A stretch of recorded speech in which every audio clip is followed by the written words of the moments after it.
Hello guys, उम्मीद है आप केयर वापिस से होंगे। आज हम पढ़ने वाले हैं मोल्स के नोमेरिकल मैंने पहले भी पढ़ाया था, लेक्चर नंबर 0.3। अगर आप लोगों ने लेक्चर नंबर 0. नहीं देखा है, सबसे पहले जाएँ उस लेक्चर नंबर 0.3 में विजिट करें। तो यहाँ पे देखें क्या लिखा हुआ है, calculate the mass of 4 mole of CO2। सबसे पहले उस लेक्चर को देखने के बाद एक फॉर्मूला है नंबर ऑफ मोल्स का फॉर्मूला हम यहाँ पे भी यूज़ करेंगे। Calculate the mass of 4 mole of CO2। Solve करते हैं। सॉल्व करने के बाद देखिए क्या में दिए गए डेटा बनाते हैं। सबसे पहले क्या दिए, कैलकुलेट द मास, मीन मास में मालूम करना है 4 मोल ऑफ CO2 हमारे पास गिवन है। क्या दिया हुआ है, number of moles of CO2। Carbon dioxide के मेरे पास मोल्स मौजूद है, कितने, 4 मोल्स। और मालूम क्या करना है, मास मालूम करना है, मास ऑफ CO2 ये मालूम करना है। इसके बाद हम करेंगे यहाँ पे सॉल्यूशन की एडिंग। फॉर्मूला हमारे पास नंबर ऑफ मोल्स की एक फॉर्मूला है, number of moles equal to mass of substance की जगह हम यहाँ पे क्या लिख सकते हैं, CO2, mass of CO2 divide by molecular mass short form में मोलिकुलर मैंने MOL से शो किया सही। अब बात ये कार्बन डाइऑक्साइड की मोलिकुलर मास निकालना है। मोलिकुलर मास कैसे निकालेंगे, जैसे मैंने पहले बताया लेक्चर नंबर 0.3 में मोलिकुलर मास भी फाइंड आउट करते हैं, उसी तरीके से यहाँ पे CO2 की मोलिकुलर मास लिखते हैं। CO2 की मोलिकुलर मास CO2, कार्बन की क्या एटॉमिक मास 12 प्लस ऑक्सीजन की 16 और इसके साथ 2 लगा हुआ है, मल्टीप्लाई बाय 2। ये हमारे पास क्या होगा, ये 12 प्लस 16 मल्टीप्लाई 2 32। अब इन दोनों को ऐड करते हैं क्या बनेगा, 30 और 10 40 42 44। यहाँ पे ग्राम भी लिख सकते हैं और एटॉमिक मास यूनिट भी लिख सकते हैं, ये डिपेंड करता है न्यूमेरिकल्स पे। अब बात करते हैं, देखें क्या लिखा हुआ है, नंबर ऑफ मोल्स हमारे पास गिवन है, क्या मौजूद है, 4। नंबर ऑफ मोल्स की जगह 4 लिखेंगे। मास ऑफ CO2 हमारे पास मौजूद नहीं है, वो हम फाइंड कर रहे हैं। मास of CO2 divide by molecular mass हमारे पास क्या आया, 44, ये हो गया 44। अब यहाँ पे देखें, इसको मैं यहाँ पे मल्टीप्लाई करूँगा, यहाँ पे डिवाइड हो रहा है, यहाँ पे आ जाएगा multiply, 4 multiply 44 equal to mass of CO2। अब इन दोनों को मल्टीप्लाई करेंगे, हमारे पास आंसर क्या आ रहा है, मास ऑफ CO2। इन दोनों को मल्टीप्लाई करेंगे, इन दोनों को जब मल्टीप्लाई करेंगे हमारे पास आएगा 176। देखिए ये क्या लिखा हुआ है, मास लिखा हुआ है, मास की यूनिट हमारे पास क्या होता है, ग्राम, सही है। ये हमारा क्या हो गया, आंसर कंप्लीट। स्टार्ट करते हैं दूसरी न्यूमेरिकल किस चीज़ की है, नंबर ऑफ एटम्स होते हैं। नंबर ऑफ एटम्स के लिए अलग फॉर्मूला होते हैं, उसके लिए एक फॉर्मूला होता है, उस फॉर्मूले को मैं अभी बताऊंगा आप लोग को। फिर सबसे पहले यहाँ पे बनाएंगे डेटा बनाएंगे। यहाँ पे क्या लिखा हुआ है, calculate the number of atoms. ये नंबर ऑफ मोल्स वाले नहीं है, नंबर ऑफ एटम्स वाले। नंबर ऑफ एटम्स आ सकते हैं, नंबर ऑफ मॉलिक्यूल्स आ सकते हैं, नंबर ऑफ आयंस आ सकते हैं, लेकिन यहाँ पे आप देखें calculate the number of atoms, क्या मालूम करना है, नंबर ऑफ एटम्स मालूम करना है। Present in 9.2 gram of Ca, mass of C है, मीन कैल्शियम की मास हमारे पास 9.2 ऑलरेडी गिवन है। मालूम क्या करना है, नंबर ऑफ एटम्स मालूम करना है। सॉल्यूशन की एडिंग के बाद हमारे पास एक फॉर्मूला है, ये फॉर्मूला याद होनी चाहिए। Number of atoms equal to Na कहते हैं एवोगैड्रो नंबर होता है ये, मल्टीप्लाई मास इन ग्राम, वो मास जो ग्राम में हो, डिवाइड बाय एटॉमिक मास। यहाँ पे देखिए नीचे मैंने एटॉमिक मास लिखा हुआ है, यहाँ पे फॉर्मूला मास भी हो सकता है, मॉलिक्यूलर मास भी हो सकता है, ये डिपेंड करते हैं सवाल पे। हमारे पास सवाल में देखिए क्या लिखा हुआ है, कैल्शियम। कैल्शियम सिर्फ एक एलिमेंट दिया हुआ है, इसीलिए यहाँ पे एटॉमिक मास लिखेंगे, एक एटम गिवन है हमारे पास। अगर यहाँ पे एक कंपाउंड हो या मॉलिक्यूल्स हो, वहाँ पे उस दौरान हम क्या लिखेंगे, यहाँ पे मॉलिक्यूलर मास या फॉर्मूला मास। अभी हमने क्या लिखा है, atomic mass. By the way अब यहाँ पे देखिए ये फॉर्मूले याद होनी चाहिए। एन ए की वैल्यू भी आपको गिवन होनी चाहिए। एन ए कहते हैं एवोगैड्रोस से ही एवोगैड्रोस नंबर। अब देखिए मालूम क्या करना है, number of atoms. Number of atoms equal to N A की वैल्यू हमारे पास एक फिक्स वैल्यू होता है, उसकी वैल्यू है 6.02 एक्सपोनेंट 23। सही है। मल्टीप्लाई मास इन ग्राम। मास हमारे पास क्या मौजूद है, 9.2, ऑलरेडी ग्राम में मौजूद है 9.2। डिवाइड करते हैं atomic mass. Atomic mass calcium की हमें याद होनी चाहिए, कैल्शियम की एटॉमिक मास होता है 40। अब इसको मल्टीप्लाई और डिवाइड करते हैं, number of atoms equal to, इन दोनों को मल्टीप्लाई करते हैं और इसके साथ डिवाइड करेंगे। डिवाइड करने के बाद हमारे पास आंसर आएगा 1.38 एक्सपोनेंट 23। अब देखें उस सवाल में क्या निकाला था मैंने, मास निकाला था, यूनिट क्या था, मास था। अब यहाँ पे मैंने क्या निकाला है, नंबर ऑफ एटम्स, इसकी यूनिट क्या होगा, एटम्स। ये बात याद रखें, एटम्स की भी ये जो यूनिट होते हैं इसकी एक नंबर होते हैं, अगर यूनिट नहीं लगाते हो एक नंबर कैंसिल आउट होगा। ये हमारा हो गया आंसर। अब आते हैं क्वेश्चन नंबर 3 की तरफ। क्वेश्चन नंबर 3, अब यहाँ पे देखिए क्या लिखा हुआ है, ऊपर मैंने लिखा हुआ मिक्सचर। मिक्सचर से मुराद इसमें नंबर ऑफ मोल्स भी मालूम करना है, नंबर ऑफ मॉलिक्यूल्स भी मालूम करना है। पिछले सवाल में हम लोग ने फाइंड आउट किए थे नंबर ऑफ एटम्स, जैसे मैंने बताया था नंबर ऑफ एटम्स भी हो सकते हैं, नंबर ऑफ मॉलिक्यूल्स भी हो सकते हैं, नंबर ऑफ आयन्स भी हो सकते हैं। अब इसकी डेटा बनाते हैं। सबसे पहले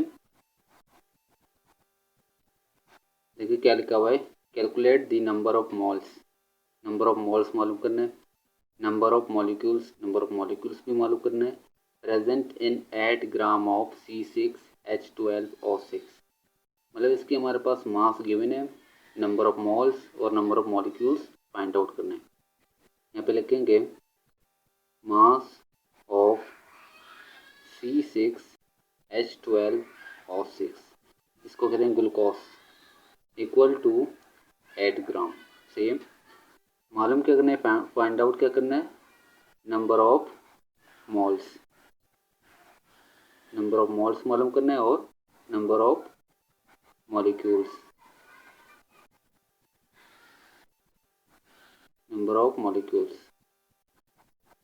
सॉल्यूशन करते हैं। सॉल्यूशन के बाद हमारे पास दो फॉर्मूला हमारे पास ऑलरेडी गिवन है, मौजूद है, जो मैंने आप लोग को पढ़ाया है। नंबर ऑफ मोल्स के लिए कौन सा फॉर्मूला लगाएंगे, नंबर ऑफ मॉलिक्यूल्स के लिए कौन सा। नंबर ऑफ मॉलिक्यूल्स तो मैंने बताया नहीं है, लेकिन नंबर ऑफ एटम का बताया। नंबर ऑफ एटम और नंबर ऑफ मॉलिक्यूल्स का फॉर्मूला बिल्कुल सेम है, सिर्फ एटम की जगह क्या लगाएंगे, मॉलिक्यूल्स। और सबसे पहले हमें इसकी मॉलिक्यूलर मास निकालना है, क्योंकि हमें मॉलिक्यूलर मास की ज़रूरत होती है। C6H12O6, कार्बन की एटॉमिक मास 12, यहाँ पे क्या लिखा हुआ है 6, मल्टीप्लाई करते हैं 6 के साथ, बीच में प्लस। हाइड्रोजन की एटॉमिक मास 1, मल्टीप्लाई करते हैं 12 के साथ, क्योंकि यहाँ पे 12 लिखा हुआ है। प्लस करते हैं ऑक्सीजन की एटॉमिक मास 16, मल्टीप्लाई करते हैं 6 के साथ। इन सब को मल्टीप्लाई करें, इसको इसके साथ मल्टीप्लाई करें, इसको इसके साथ मल्टीप्लाई करें और इसको इसके साथ, और इन सबको ऐड करें। ऐड करने के बाद हमारे पास आ रहा है 180। सही है, ये हमारा क्या होगा, मॉलिक्यूलर मास। यहाँ पे एटॉमिक मास यूनिट भी लिख सकते हैं। और सबसे पहले नंबर ऑफ मॉलिक्यूल्स निकालेंगे। Number of molecules equal to mass of C6H12O6 divide by, यहाँ पे क्या लिखेंगे, मॉलिक्यूलर मास लिखेंगे। पिछले सवाल में उन्होंने क्या लिखा था, एटॉमिक मास, इसीलिए मैंने आप लोग को बताया था जब भी कोई एक मॉलिक्यूल्स हो या पूरा कंपाउंड हो, यहाँ पे क्या लिखेंगे, मॉलिक्यूलर मास। ये simple MOL mean molecular mass. Number of molecules equal to mass of C6H12O6। Mass कितने हैं हमारे पास? 8 ग्राम। 8 लिखेंगे डिवाइड बाई मोलिकुलर मास 180। सही है। जब इन दोनों को डिवाइड करते हैं, डिवाइड करने के बाद हमारे पास आंसर आएगा 0.04। इसके यूनिट क्या होगा? क्या निकाल रहे हैं? मोल निकाल रहे हैं। इसका यूनिट भी क्या होगा? मोल्स। तो ये 0.04 मोल्स, ये हमारा आंसर हो गया। एक आंसर हो गया। अब क्या निकालना है? Number of molecules. Number of molecules के लिए एक दूसरी फॉर्मूला है जो मैंने अभी आप लोग को बताया था नंबर ऑफ एटम्स के दौरान। Number of molecules equal to Na multiply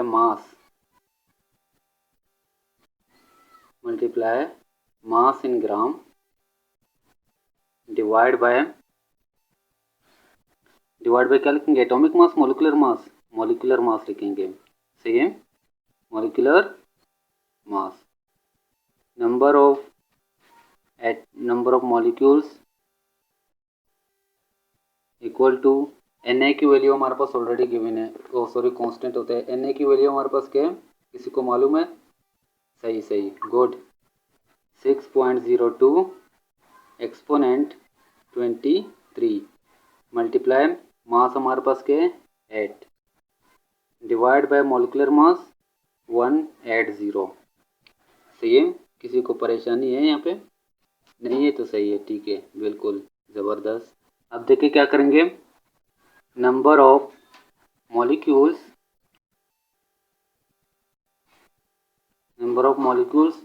इसको इसके साथ मल्टीप्लाई करते हैं और डिवाइड करते हैं 180 के साथ। ये हमारे पास आंसर आएगा 2.40 एक्सपोनेंट 23। अब देखिए इसकी यूनिट क्या लगाएंगे। जैसे यहाँ पे मोल्स निकाला तो इसकी यूनिट मोल्स, यहाँ पे क्या निकाला हम लोग ने? मॉलिक्यूल्स। यहाँ पे क्या होगा इसकी यूनिट? मॉलिक्यूल्स। सही है। ये हमारा क्या होगा? आंसर। और डेटा बनाएंगे। डेटा बनाने के बाद देखिए सवाल में क्या लिखा हुआ है? Calculate the number of moles. Number of moles मालूम करना है। नंबर ऑफ मॉलिक्यूल्स भी मालूम करना है।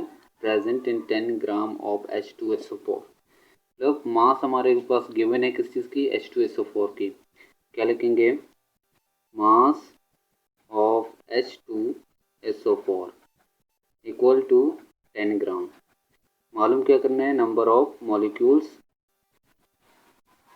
किस चीज़ की मॉलिक्यूल्स है? H2SO4 किसी को लिखने की ज़रूरत नहीं है। नंबर ऑफ मोल्स और नंबर ऑफ मॉलिक्यूल्स, ये दोनों मालूम करने हैं। सॉल्यूशन की हेडिंग डालेंगे।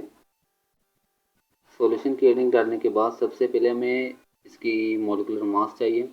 मॉलिकुलर मास कैसे निकालेंगे? ये अब तो आप लोग को मालूम होगा कैसे निकालेंगे। H2SO4 ऐसे लिखेंगे। हाइड्रोजन की एटॉमिक मास 1, इसके साथ 2 लगा हुआ मल्टीप्लाई करते हैं 2 के साथ, बीच में प्लस। सल्फर की एटॉमिक मास 32, बीच में प्लस। ऑक्सीजन की एटॉमिक मास 16 मल्टीप्लाई 4। अब इसको मल्टीप्लाई करते हैं और इसको मल्टीप्लाई करेंगे। मल्टीप्लाई करने के बाद इन सबको सम करेंगे। सम करने के बाद हमारे पास आंसर क्या आएगा? मोलिकुलर मास का मोलर मास या मोलिकुलर मास हो, यहाँ पे क्या आएगा हमारे पास? 98 से यहाँ पे इसकी यूनिट ग्राम। अब बात सुने, यहाँ पे क्या लिखेंगे? फॉर्मूला लगाएंगे। फॉर्मूला किस चीज़ का लगाएंगे? नंबर ऑफ मोल्स की। सबसे पहले number of moles equal to क्या होगा? मास ऑफ H2SO4 डिवाइड बाय यहाँ पे क्या लिखेंगे नीचे? एटॉमिक मास या मोलिकुलर मास। जब ग्राम लगाएंगे फिर यहाँ पे क्या लिखेंगे? Molar mass. क्या लगाएंगे? Molar mass. एक बात याद रखें, जब भी वैल्यूज के बाद आप लोग ग्राम लगाओगे फिर यहाँ पे क्या लिखोगे? Molar mass. या यहाँ पे एटॉमिक मास यूनिट लिखोगे फिर यहाँ पे क्या लगाओगे? मॉलिकुलर मास या फॉर्मूला मास। ये डिपेंड करते हैं आप लोग के ऊपर। यूनिट ग्राम होगा, यहाँ पे molar mass. Unit atomic mass unit होगा, यहाँ पे मोलिकुलर मास। अब इसको बिल्कुल इसी तरीके से लिखेंगे। Equal to mass of H2SO4 क्या लिखा हुआ है? 10 divide by molar mass. Molar mass क्या है हमारे पास? 98। इन दोनों को डिवाइड करते हैं डिवाइड करने के बाद हमारे पास वैल्यू क्या आएगा 0.10। क्या क्या निकाला हम लोग ने मोल्स, यूनिट क्या होगा मोल्स। ये हमारे पास मोल्स आ गए। अब दूसरी हमारे पास क्या चीज़ है, दूसरी क्या है हमारे पास नंबर ऑफ मॉलिक्यूल्स। सही है, नंबर ऑफ मॉलिक्यूल्स। इसके लिए फॉर्मूला क्या है, number of molecules equal to Na multiply mass in gram. सही है, डिवाइड बाय यहाँ पे क्या लिखेंगे मोलर मास। मोलर मास मैंने क्यों लिखा यहाँ पे मोलिकुलर मास नहीं लिखा, क्योंकि यहाँ पे नंबर के बाद वैल्यूज़ के बाद मैंने यूनिट क्या लगाया ग्राम लगाया। जब भी ग्राम होगा वैल्यूज़ के बाद नीचे मोलर मास लगाएंगे। अगर यहाँ पे एटॉमिक मास यूनिट लिखता मैं, फिर यहाँ पे क्या होगा मोलिकुलर मास। सही है, इस चीज़ के लिए परेशान मत होना, ये बिल्कुल सिंपल चीज़ है। जो भी एटॉमिक मास लगाओगे या ग्राम लगाओगे इसमें कंफ्यूजन नहीं होना। Na की वैल्यू हमारे पास कांस्टेंट है, क्या है 6.02 एक्सपोनेंट 23 मल्टीप्लाई मास हमारे पास ऑलरेडी गिवन है। मास हमारे पास क्या है 10 ग्राम। यहाँ पे क्या लिखेंगे 10 डिवाइड बाय मोलर मास 98। अब देखें यहाँ पे क्या लिखेंगे, सॉरी इन दोनों को मल्टीप्लाई करेंगे, मल्टीप्लाई करने के बाद इसको डिवाइड करेंगे। मल्टीप्लाई करें और उसको डिवाइड भी करें, देखो आंसर क्या आ रहा है। आंसर हमारे पास आ रहा है 6.02 एक्सपोनेंट 22। देखो क्या निकाला है हम लोग ने मॉलिक्यूल्स, यहाँ पे क्या लिखेंगे मॉलिक्यूल्स। ये हमारा हो गया answer. Thank you so much. अगर आपको मेरा वीडियो पसंद आया तो समझ में आ गया लाइक करें और सब्सक्राइब करें। अगर पसंद नहीं है लाइक करने की ज़रूरत नहीं है, लेकिन आप अपनी फीडबैक ज़रूर दे दी।